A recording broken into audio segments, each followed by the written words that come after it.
దేశం అంటే మట్టి కాదు, ఈ దేశం అంటే మనుషులు. ఎప్పుడు చిన్నప్పుడు విన్నట్టు అనిపిస్తుంది కదా. చాలా సింపుల్ లైన్, కానీ చాలా డీప్ మీనింగ్ ఉంటుంది ఆ లైన్ లో. సో ఈ మాట చెప్పింది వరకు మనందరికి తెలుసు, గురజాడ అప్పారావు గారు ఇది చెప్పారని. సో ఇక్కడ ఆయన he was not talking about politics or borders, he was talking about us the people.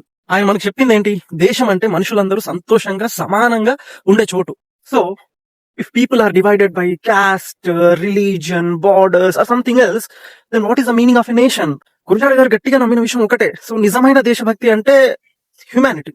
Land may be same, but if hearts are divided, then country loses its soul.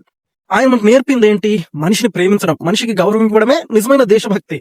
So next time మీరు ఎప్పుడన్నా జై హింద్ అని వింటే గురజాడ అప్పారావు గారి మాటలు గుర్తుంచుకోండి. So దేశం అంటే మట్టి కాదు, ఈ దేశం అంటే మనుషులు.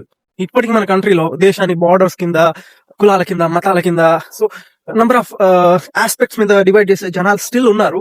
సో వాళ్ళకి ఒక్కసారి రిమైండ్ చేయండి, సో దేశం అంటే ఏంటి, నిజమైన దేశభక్తి అంటే ఏంటి అని. Hope you understand. This is చై సైనింగ్ ఆఫ్.